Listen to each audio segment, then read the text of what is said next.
Little Hands, Big Attitude Book 5, The Thief and the Sleeper, Chapter 1, Ruined Amusement.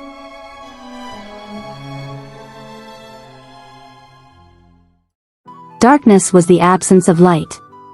It was cold. Empty. Still. Lonely. This was not that darkness. This was blinding light, searing heat. Motion that rattled him this way and that. But he was still alone. He was falling. He was falling fast and hard like the shooting stars he'd seen, sometime. Everything was shattered, pieces tumbling past him like glass shards.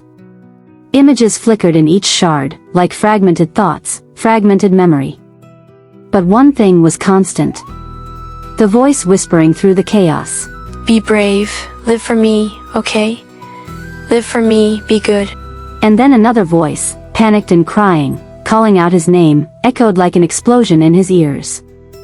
Through the bright light searing his eyes, he saw a pair of red eyes looking back, a hand reaching out.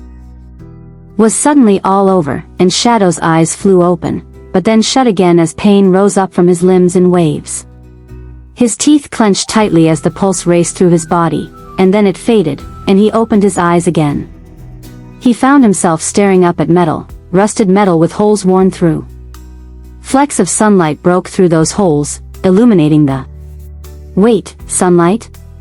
He sat up, though regretting it as his head swam.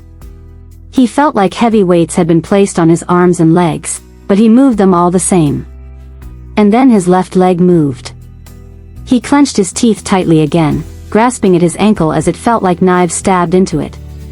Tears welled into his eyes, but he fought them back as he carefully shifted it to where he could sit properly, reaching his hand out from under the metal. As his fingers broke free of the shadow and into the light, he could feel the warmth radiating and moving through his glove to his palm. He crawled out a little further, letting it fall on him more and more. Fragments of the light seemed to dance around his arms. They never told him that the sun's light could fall like rain. But then... who were they? Who hadn't told him this? The ground below him felt rough and scratchy and distracted him from pondering that question, and he looked down to see a sheet of dried plants covering the ground. It spread out across the ground, some areas denser than others, and then up to other pieces of metal that rose up into the sky, and to cracked, stone pathways that winded this way and that through the landscape. Grass. He whispered, pulling some of the strands up and feeling them in his hand. Their fibers caught on his gloves, leaving little remnants even as he tried to scrub them clean by rubbing them together. Grass is supposed to be green though, because of chlorophyll. How? How did he know that grass was green and not this sickly yellow color? What even was chlorophyll? He looked up, towards where the sunlight was falling. The sky was a brilliant blue color, accompanied by wispy, white clouds that curled and broke apart into smaller clouds as they went. But shouldn't there be stars? Where were the stars? And the big, round, blue shape that occupied the sky? He put his hands to his head. Why did he remember all of this? How did he know all of this? His ears pricked as he heard a low, moaning sound coming from his right. He opened his eyes and looked, seeing as a chilly breeze blew by, it moved a hanging piece of metal from one of the other structures. It creaked and moaned loudly as it shifted back and forth against the other, faded paint of blue chipping off and being blown far into the wind. He looked around further. The structures were all in varying stages of disrepair. Wooden booths with their roofs caved in from erosion, metal fences that had supposedly kept people out had now toppled over and laid half buried in the soil, towering metal machines whose rusted bases made them look as though they'd come toppling over at any moment. He crawled out from under the one he'd apparently been resting under, not wanting to take any chances of that chunk falling on him. Where was he? How had he gotten there? He heard a sound, like a sniffle, and he looked off to the side and saw another being similar to him, her legs tucked over a bar to let her hang upside down. Her big ears were folded back, a pair of leathery wings folded around her like a blanket as she slept, a chiroptera. A bat. He grumbled as yet again his brain had given him a big word without telling him how he knew it. He knew what grass was, that the sky should be blue, but yet... it felt like he'd never actually seen these phenomenon before. He knew it, but it was all new to him. But seeing the bat, it brought in a flicker of a memory. He had seen her before. The capsule.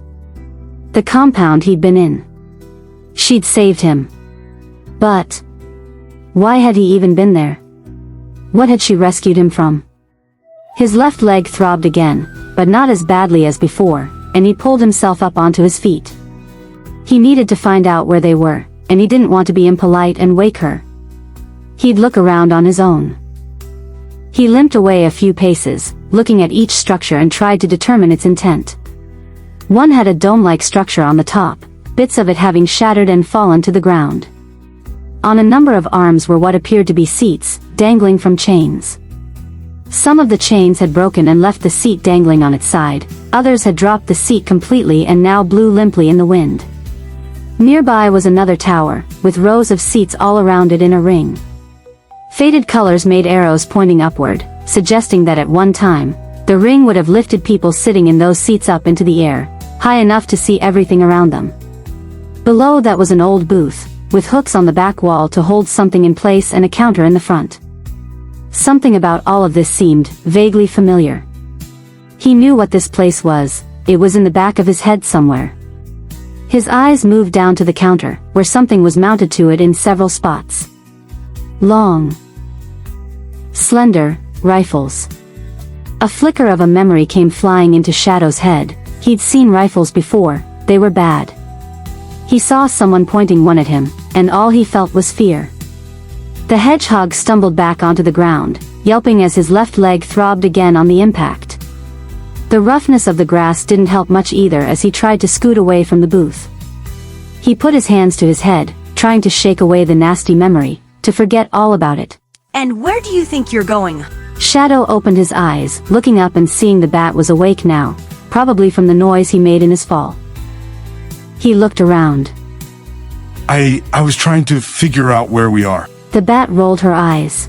It's some old carnival grounds. Obviously, nobody's been here for years, so it seemed the perfect hiding spot for some sleep. Thanks for the rude wake-up call. By the way, I didn't mean to wake you, He looked back at the booth, his brows furrowing a bit. I got startled. by what? Shadow pointed to the booth. She looked, and then gave an amused grin. What? This? She walked over and grabbed one of the rifles, waving it around. It's a laser rifle, dude. Nothing to be scared of. Shadow felt a little ashamed, but at the same time, he knew that his reaction hadn't entirely been his fault. Something else had triggered it. Something buried deep down. The bat placed the rifle back down and then walked over to him, offering a hand. Come on. I need to find some more goods to take back to the guild. And I can't risk losing the biggest one I got. Shadow was confused, but he took her hand, letting her help him up to his feet. He favored his left, hopping along with it in the air before catching himself on one of the fences still standing. Hey, what's up with your leg? Shadow shrugged. Hurts to walk on it. You want me to carry you? Shadow frowned. I think I will try to keep what dignity I have left, thank you, Miss Bat. Don't call me that. It's Rouge, okay? Just Rouge. Shadow shrugged, and then saw a solid, wooden pole still lingering on one of the old booths. He hopped over to it, snapping it loose and then jumping as the roof then folded in on itself, slamming shut on the front of the booth with a loud bang. Rouge just stared at him. You pull out the support beam, it's gonna do that. They fold on purpose, you know? Shadow was still for a moment, still holding the pole in the air from where he'd taken it. He then slammed it down onto the ground and gripped it tightly as he used it like a walking stick and continued walking. Well, no, I didn't know that. I've never been to a carnival grounds. What's the difference? Of what? What's the difference between carnival ground and regular ground? Does it have something to do with why this grass is yellow and not green? No. That's not what. How long were you in that box? Shadow shrugged. I don't really remember anything from before I woke up in the box. Nothing. Shadow shrugged again, and then continued to hobble along. So, where are we going after this? I am taking you back to the guild. They assigned me the task of collecting you. Oh, I see. And why did they send you to collect me? Oh, I don't know, but I'll bet you're worth a lot of bucks to them. Once the deal's done, I'm bound to not only get the respect I deserve, but also a fair share of the profits. What do you say to that? Rouge had turned back towards the hedgehog, but Shadow was already running. Hey, get back here! Shadow refused, hobbling as fast as he could down through the rusty shapes filling the landscape. He needed to hide. Things were starting to come together. He was wanted. She was a thief. She hadn't saved him, she'd simply stolen him from his previous prison only to put him in another one. He wasn't going to let it happen. He needed to hide. She was coming up behind him, but his fear held down the pain, allowing him to run further. Suddenly he heard a loud clang, and turned to see she'd not been looking where she was going, with her focus on him, and had run straight into one of the structures. Normally, he figured he would have gone back to make sure she was okay, but he was a little busy running away from her right now. Up ahead he saw a large building, still somewhat in good condition. Perhaps he could hide in there. He limped towards the entrance, looking up at the letters over the door for a moment. HSFRS. That told him absolutely nothing, but he hurried inside the dark structure, into a series of winding halls and decaying walls. Then he heard her voice coming from outside, quite angry, and understandably so. Oh, that is it! You're gonna pay for that, Quill Pickle.